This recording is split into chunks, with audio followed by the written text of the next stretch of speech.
She came to the base only to visit her husband, carrying a wool scarf still smelling of winter snow.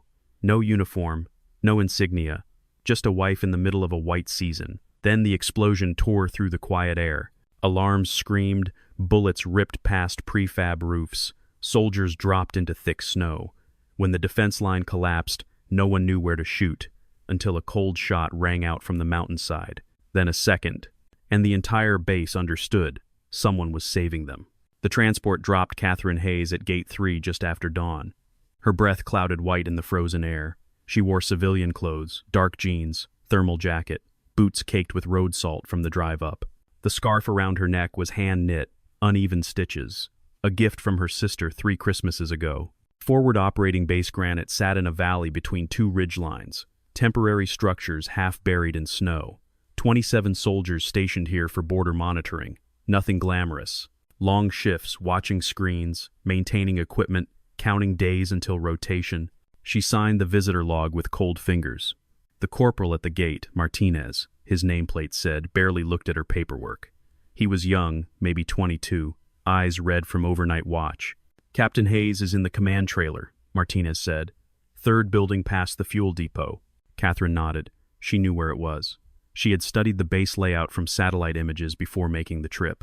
Old habit. Her husband didn't know she still did that. The snow crunched under her boots. Morning light turned everything pale blue. She passed 2 soldiers carrying ammo crates, their conversation fragmenting in the cold. One laughed about something. The sound felt thin, stretched. She found David in the command trailer, bent over a radio set, adjusting frequency dials. He didn't hear her enter. She watched him work for a moment, the careful precision in his movements, the way his jaw tightened when static crackled through the speakers. "That thing still giving you trouble?" she said. He turned, his face opened with surprise, then warmth. "Cat, I thought you weren't coming until next week." "Got the dates wrong," she lied. She had moved her trip up after monitoring weather patterns and activity reports from the region. Something felt off. She couldn't name it yet. David crossed the small space and pulled her close. He smelled like instant coffee and cold metal. "How long can you stay?" 2 days, maybe 3 if the roads hold. He pulled back, studying her face. "You look tired." 6-hour drive. She unwound the scarf, draped it over a chair. "You look worse." He laughed, but it was true.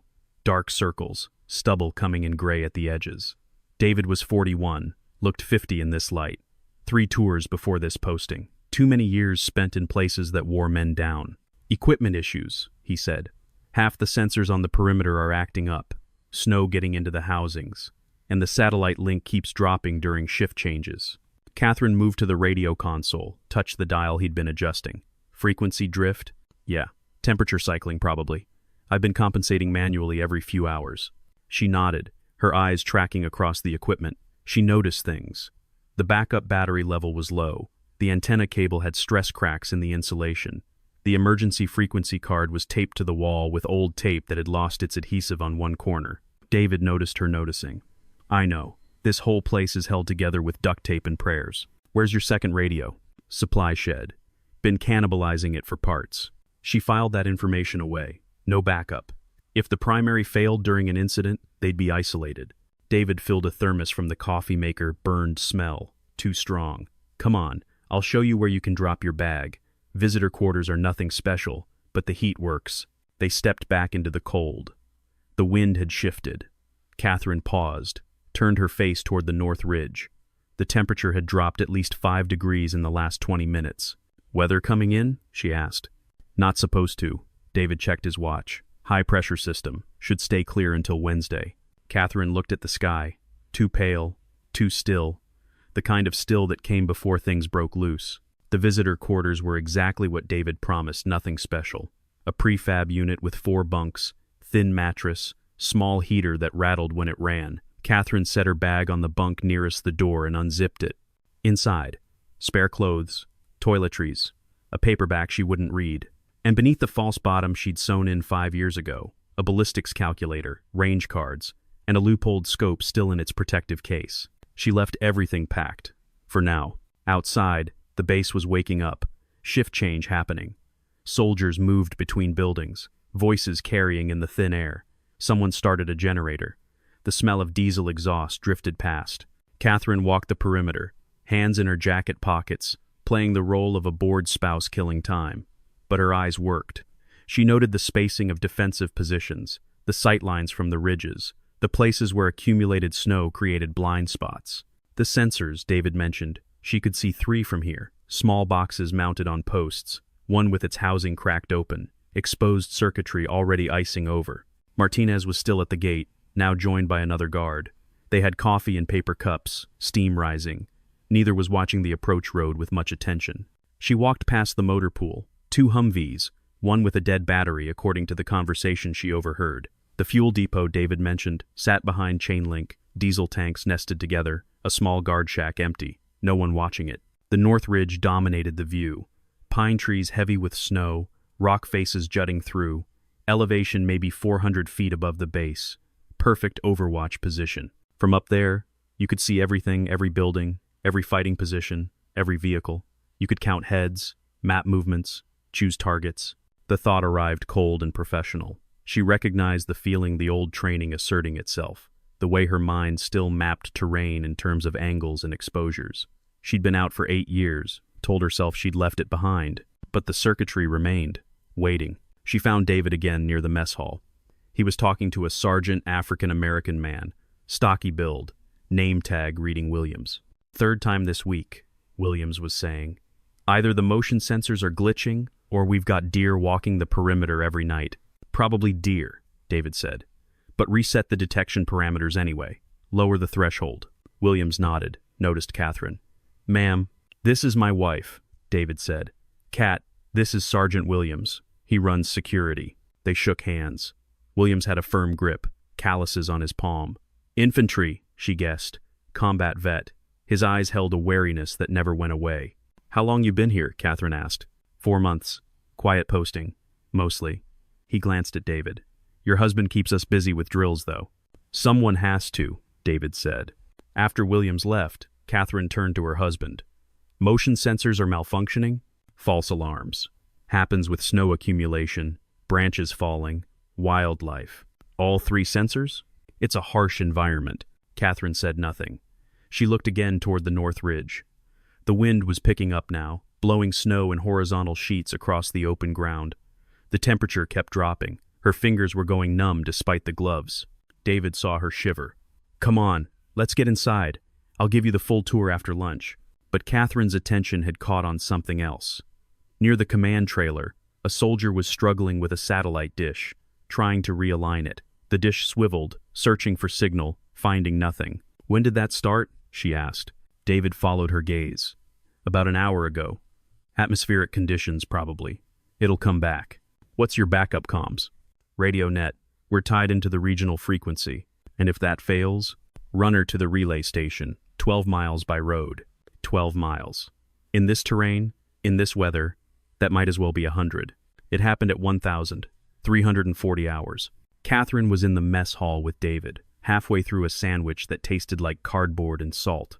6 other soldiers at scattered tables, the low murmur of conversation. Someone had a small radio playing country music, volume barely audible. The first explosion came from the north perimeter. The sound hit like a physical force, a deep crump that shook the building, rattled windows, sent plastic trays skittering off tables. The lights flickered. The music died. For 1 second, nobody moved. Just that universal moment of confusion, brains catching up to reality. Then the alarms screamed.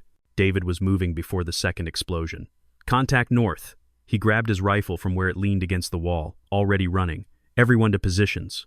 The mess hall emptied in controlled chaos. Soldiers grabbed weapons, helmets, gear, training taking over. Catherine followed David outside, and the world had transformed. Smoke rose from the north fence line. A section of chain link was torn apart, metal twisted. 2 soldiers were down, not moving. Another was crawling toward cover, leaving a blood trail in the snow. Incoming fire, now the crack snap of bullets overhead, the deeper thump of something larger. Mortars, maybe, or RPGs. The sound fragmented in the wind, making it hard to pinpoint sources. "They're on the ridge," Williams shouted from behind a concrete barrier. He fired 3 rounds toward the tree line. Multiple positions. At least, his words cut off as bullets chewed into the barrier, concrete chips exploding. He ducked, cursed, popped up, and fired again. David was at the command trailer now, grabbing the radio handset. Base Granite to Regional Command. We are under attack. Repeat, under attack. Requesting immediate support. Static. Nothing but static. He switched frequencies. Tried again. Same result. They're jamming us, he said. Or the equipment's down. He looked at Catherine, and in that moment she saw him calculating, saw him realizing how isolated they were, how vulnerable. Get to the bunker. South side. Go now. But Catherine wasn't moving. She was watching the pattern of incoming fire. 3 main points of origin, high, mid, and low on the ridge. Coordinated. Professional. The attackers had overlapping fields of fire, creating a kill box that covered the entire north side of the base. More explosions. The motor pool erupted in flames. One of the Humvees became a fireball. Black smoke poured into the pale sky. Soldiers were returning fire but hitting nothing. They couldn't see the enemy through the snow and smoke and distance. They were shooting at sound, at muzzle flashes, at ghosts. The wounded soldier who'd been crawling finally made it to cover. 2 others pulled him behind a wall. His leg was shredded below the knee. "We need to fall back," Martinez was yelling. "Regroup at the..." A burst of automatic fire cut across his position. He went flat, helmet scraping concrete. David made a decision.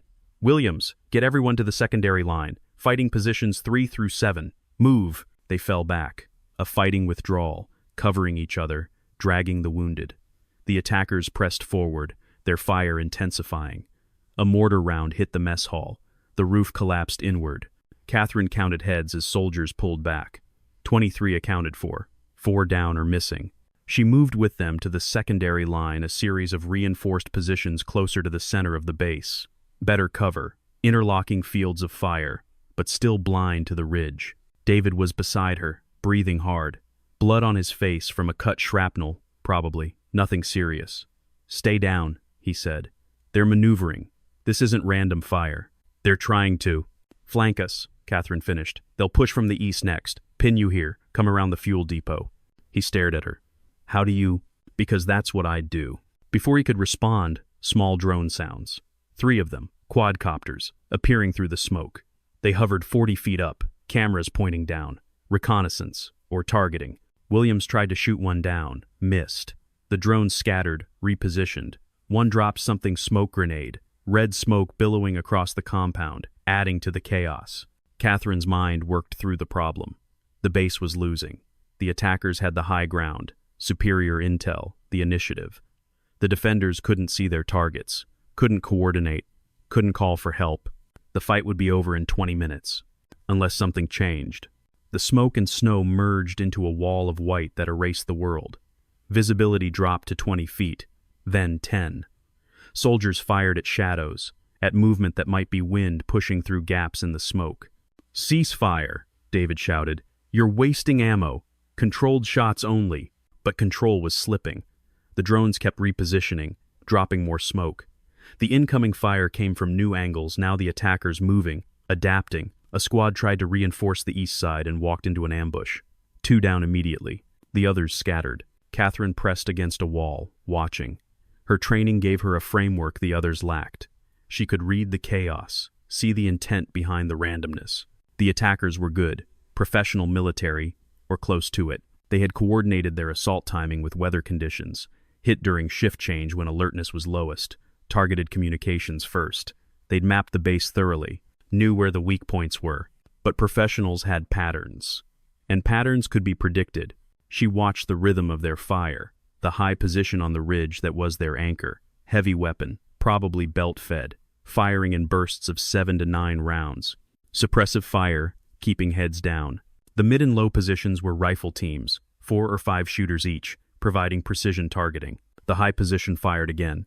She counted. 8 rounds. Pause. Barrel change or belt reload. 12 seconds of vulnerability. She filed it away.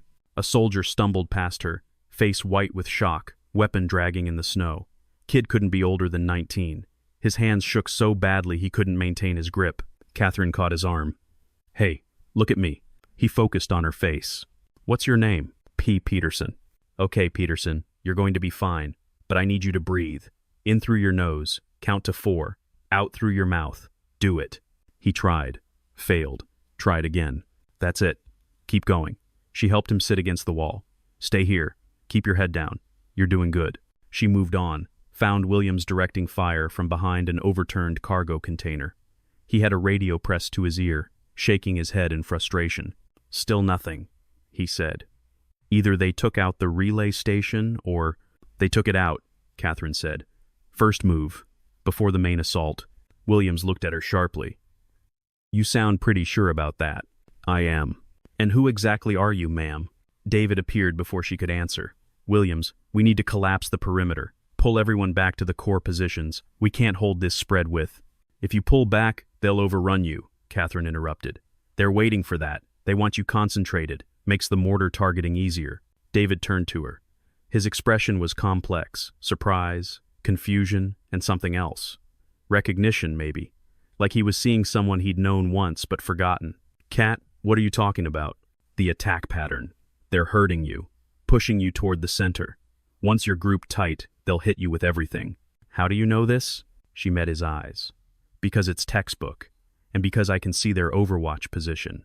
Third ridge, northeast face, elevation approximately 400 feet. Single shooter with a DMR or light machine gun. He's calling the shots for the whole assault. Williams stared. You can see that? Through all this? No. But I can hear him, and I can read the fire pattern. David's face was changing.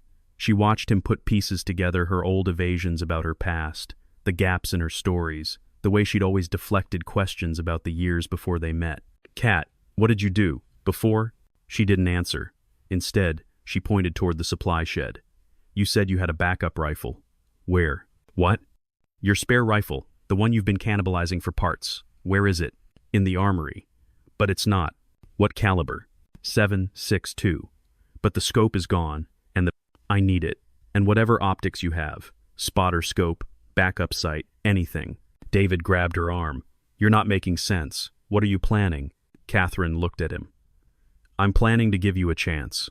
The armory was a converted shipping container. Steel walls, combination lock, dim light from a single bulb, racks of rifles, boxes of ammunition, protective gear stacked on shelves.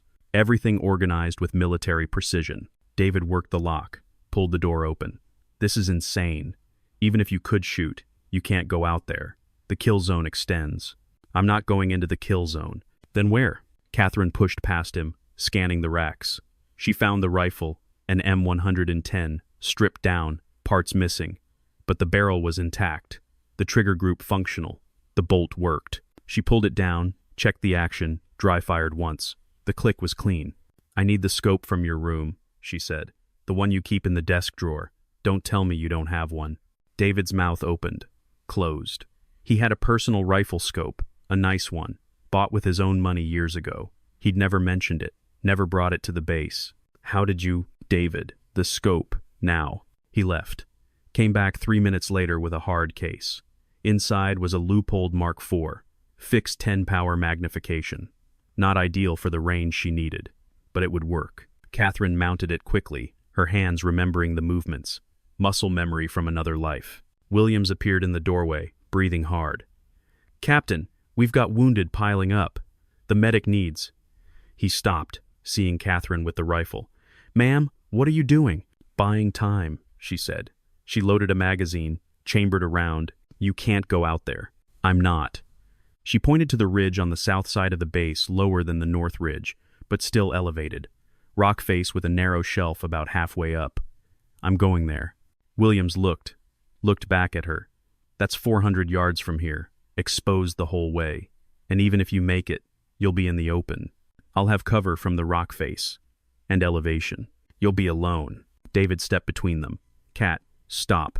You're not trained for this. You're going to get yourself killed. She looked at him. David. I was trained for exactly this. What are you talking about? I was a Marine Scout sniper. 8 years. 2 deployments. 143 confirmed kills. I got out after Fallujah, because I couldn't do it anymore. But I can still shoot. The words landed like stones. David's face went blank with shock. You never told me. 8 years. You never. I didn't want that to be who I was anymore. Williams was staring at her with new eyes. Scout sniper. Jesus. Which unit? 1st Battalion, 8th Marines. You were at Fallujah? 2nd battle? He whistled low. Okay. Maybe this isn't insane. He turned to David. Sir, if she's for real, we need her. The way things are going, we've got maybe 10 minutes before they push through. David was still processing. His wife, 8 years married, and he'd never known. Catherine touched his face. I'm sorry. I wanted to leave it behind. But right now, it's the only thing that can help. He closed his eyes, nodded once. What do you need? Spotting scope if you have one, range finder, wind meter, and I need someone to create a diversion when I move to the ridge. I'll do it, Williams said. Give me 5 minutes to position a squad. We'll put fire on the north ridge, draw their attention. Make it loud, Catherine said. I want them looking anywhere but south. Williams left at a run. David opened a locker, pulled out additional equipment, rangefinder, compact spotting scope, a small weather station. He handed them to Catherine, his movements mechanical. How far? He asked. My position to theirs? Maybe 600 yards. Elevation advantage theirs, but the wind's in my favor now. Can you make that shot? I've made harder. He was quiet for a moment. Then, after this, we need to talk. I know. I mean really talk. Everything. I know. He pulled her close, held her tight. She felt his heart hammering against her chest. Don't die, he said. I won't. Promise me. I promise. She pulled away, shouldered the rifle, gathered the equipment. At the doorway, she paused. David, when you see me shoot, don't question it. Just use the openings I give you. Push when they falter. Understood? Understood. She stepped into the white chaos and disappeared. The run to the south ridge took 3 minutes. Catherine moved low and fast, using smoke for cover, timing her movement between incoming rounds. The rifle was heavy across her back, the equipment belt digging into her hip. She reached the base of the ridge and started climbing. The rock face was steep, slippery with ice. Her fingers found holds, boots scraping for purchase. 50 feet up. 75. Her breath came hard in the cold air. The shelf was narrow, maybe 4 feet deep, 8 feet wide. Enough space to work. She bellied down on the cold stone, swept snow away with her forearm, set up position. The spotting scope came out first. She glassed the north ridge, searching for targets through the smoke and snow. Movement. There.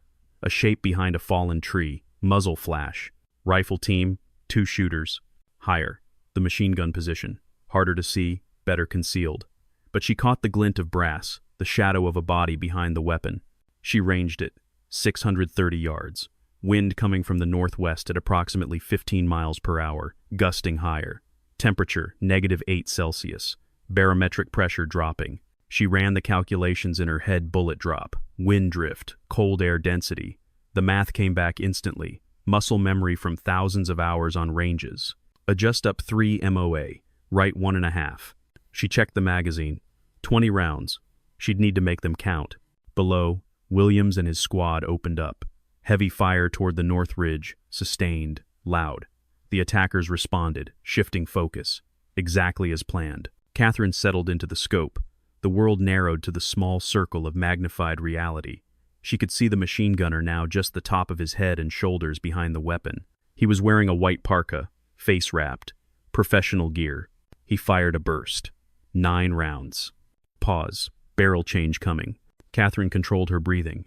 In, out, slow. The crosshair drifted with her heartbeat. The gunner reached for the barrel assembly. She took up the slack in the trigger, felt the wall, pressed through. The rifle bucked. The report cracked across the valley. Through the scope, she saw the impact. The gunner jerked backward, weapon tilting. He slumped over the machine gun, not moving. Catherine worked the bolt. Chambered the next round. The rifle teams below had frozen, confused. Their overwatch was down. They hadn't seen the shot, didn't know where it came from. She found the second target. Rifle team, north ridge, mid-position. The shooter was standing now, trying to see what happened above him. Fatal mistake. Range 610 yards. Same wind. Adjust slightly for the lower angle. She fired. The shooter dropped. Now they knew. Someone was shooting at them. They started to move, scrambling for better cover. Their formation broke. Below, David's voice carried across the base. Push! They're breaking! Push now! The defenders moved forward, reclaiming ground.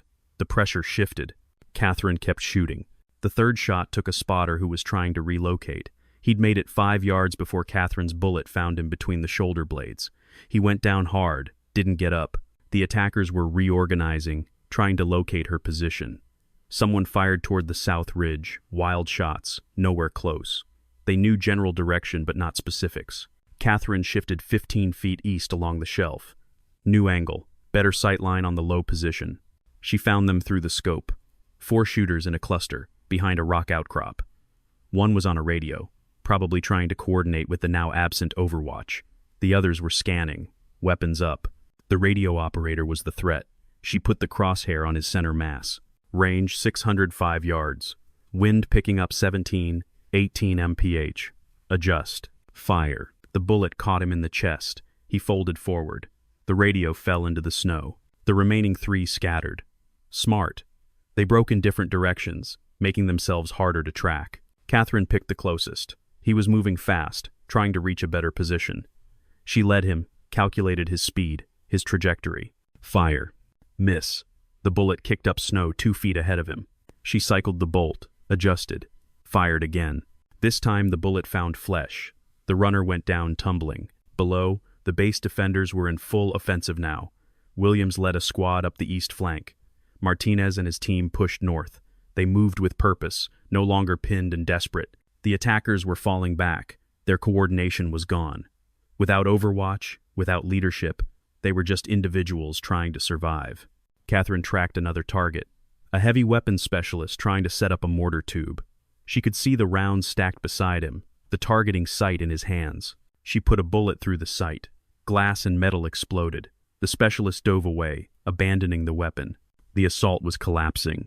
Someone in the attacking force realized they'd lost the initiative and made the call to withdraw.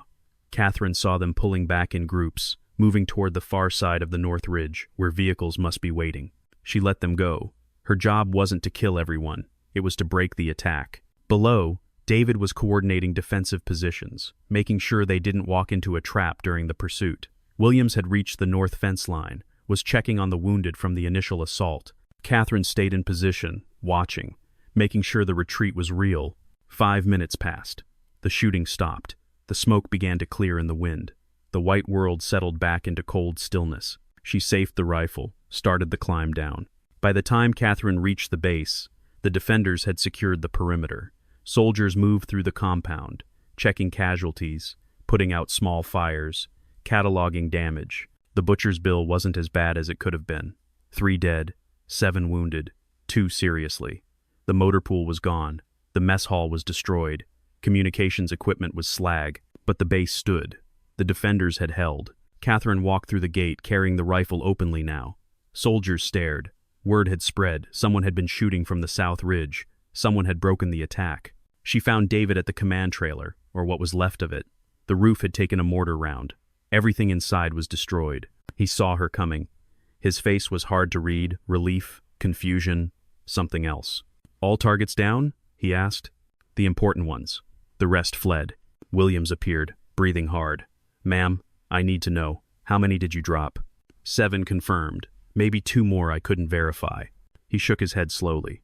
7. In what, 15 minutes? 12. Jesus. He looked at David. "Sir, we need to debrief her. Full tactical rundown. They'll want details when the investigation." "Later," David said. "Right now, we need to stabilize the wounded and establish a defensive perimeter in case they come back." "They won't," Catherine said. "Not today. They lost their leadership and most of their heavy weapons. They'll need time to regroup." "You sound confident." "I am." Williams studied her. Marine Scout sniper. I looked it up. Less than 300 active duty at any given time. Most selective program in the Corps. "That's right." "And you just walked away from it?" Catherine was quiet for a moment. "Because I got tired of being good at killing." The words hung in the cold air. Williams nodded slowly. "Fair enough." He extended his hand. "Thank you, ma'am. You saved a lot of lives today." She shook it, just returning the favor. "You all kept me safe. I kept you safe. That's how it works." He left to coordinate cleanup. Catherine and David stood alone in the ruined command center. "So," he said, "Scout sniper. 8 years. Fallujah." He was quiet, processing. "Why didn't you tell me?" "Because I wanted to be someone else. I wanted to be just Cat, just a regular person, not a killer." "You're not a killer." "I have 143 confirmed kills." "What does that make me?" "A Marine. Someone who did her job." That's what I told myself. For a long time. She set the rifle down against a wall. But after Fallujah, I couldn't anymore. I couldn't separate the job from who I was. So I left. And you never thought to mention this? In 8 years of marriage, I thought about it. Every day. But the longer I waited, the harder it got. She met his eyes. I'm sorry. David ran a hand through his hair. I don't know what to say. Part of me is angry. Part of me is, I don't even know. Grateful, confused, all of those are fair. Were you ever going to tell me? Maybe, someday, when I figured out how. He laughed, but there was no humor in it. Well, I guess today forced the issue. Yeah. They stood in the cold, the smoke clearing around them, the sound of soldiers working filling the air. Finally, David said, we need to talk. Really talk. Everything. I know, but not here. Not now. He touched her face. Gently. I love you. That hasn't changed. But I need time to understand this. To understand you. I know. Can you give me that? He pulled her close. She felt him trembling, adrenaline crash, delayed shock from the combat. She held him steady. Thank you, he whispered. For saving us. You're welcome. The medevac birds arrived 2 hours later. Chinooks dropping through the clearing sky, rotors beating the air into white chaos. They loaded the wounded first, then the dead. Body bags in the snow, tags attached. Someone would notify families. Catherine watched from a distance. She'd given her statement to Williams, walked through the timeline, marked her shooting positions on a map. Professional debrief. She knew the language, the procedures, but she didn't know how to feel. 8 years she'd been out. 8 years living a different life. And in 12 minutes, she'd become what she was again. A sniper. A killer. The muscle memory was still there. The coldness. The ability to put a crosshair on a human being and press a trigger without hesitation. She'd thought she lost that. Hoped she lost it. But you never lose it. You just bury it.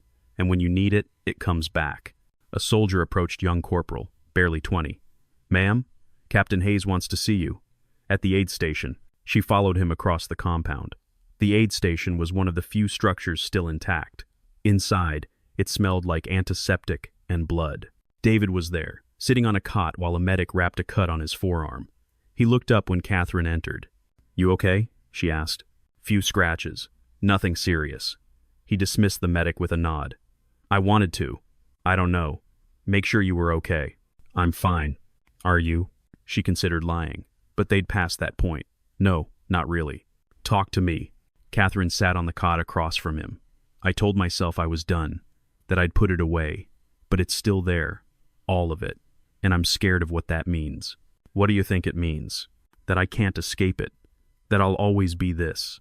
David was quiet for a moment. Then, you know what I saw today? What?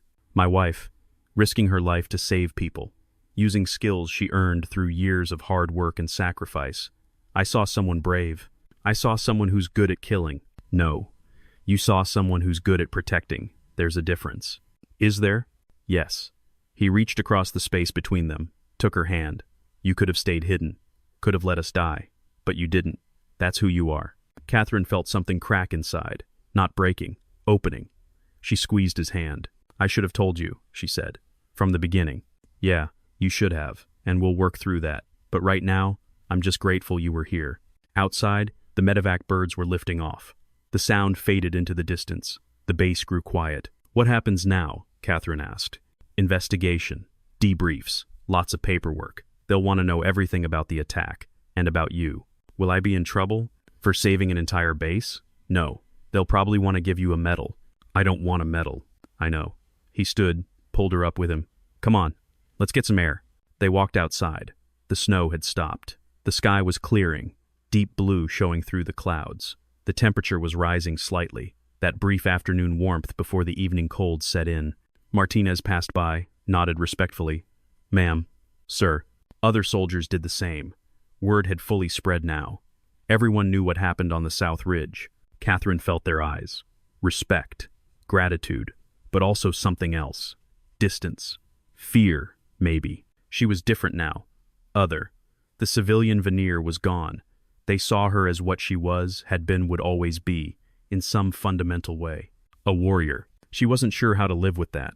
Night fell cold and clear. The base ran on emergency power, generators chugging in the darkness. Most of the structures were damaged but salvageable. They'd need resupply, reinforcements, engineers to rebuild, but they'd survived. Catherine stood at the south fence line, looking toward the ridge where she'd made her stand. In daylight, it looked smaller than she remembered, less dramatic, but she could still see the lines of fire, the angles, the geometry of death. David found her there. He had 2 cups of coffee, real coffee, not the instant garbage.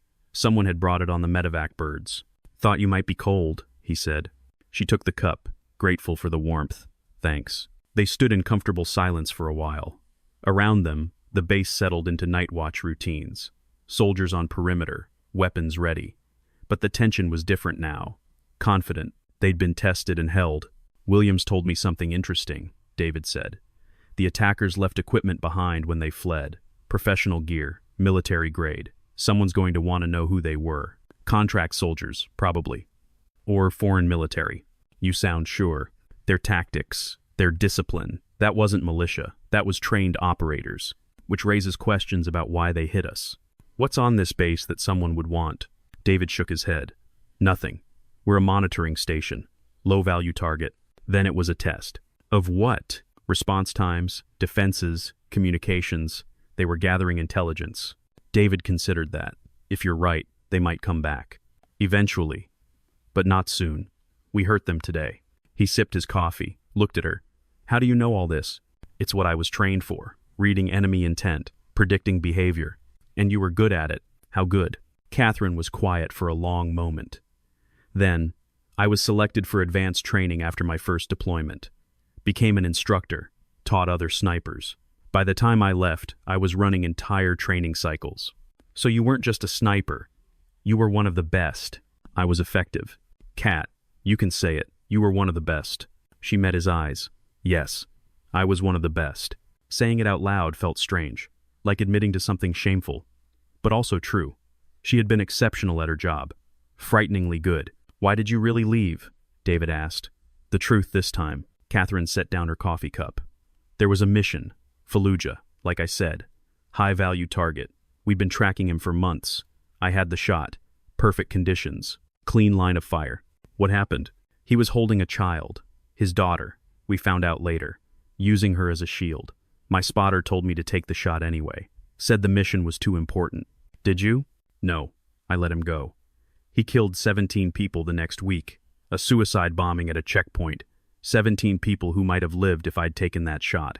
David's face was grim. "That wasn't your fault, wasn't it?" "I had the shot. I chose not to take it. Because there was a child. That makes you human, not a failure. I couldn't reconcile it. Couldn't figure out the right answer. So I left. Told myself I'd never be in that position again." She looked at the ridge. "But today, I was.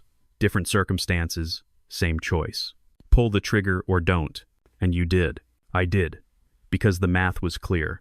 7 hostiles versus 23 friendlies. Easy decision." "It's never easy." "No," she agreed. "It's never easy." They stood together as the night deepened. Stars came out, bright and cold. Somewhere in the distance, a wolf howled. The sound carried across the valley, lonely and wild.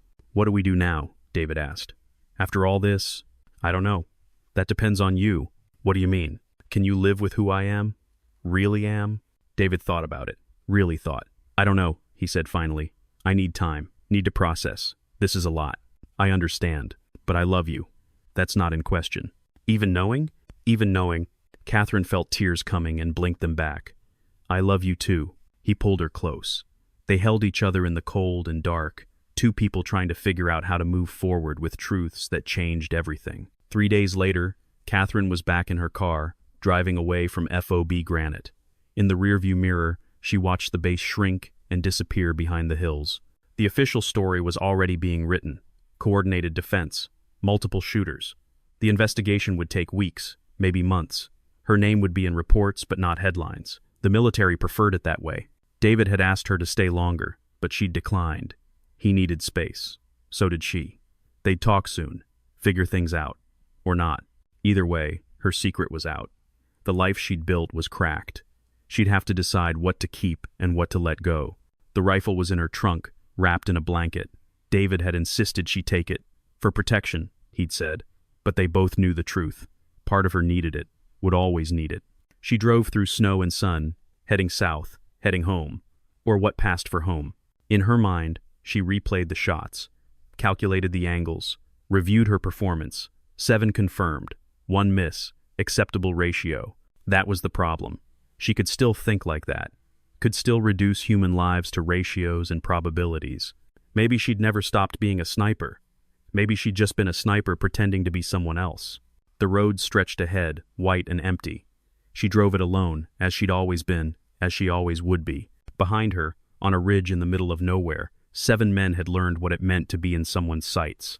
And on a base that survived when it shouldn't have, 23 soldiers carried on, saved by a woman who came only to visit her husband. The snow kept falling, the world kept turning, and Catherine Hayes kept driving.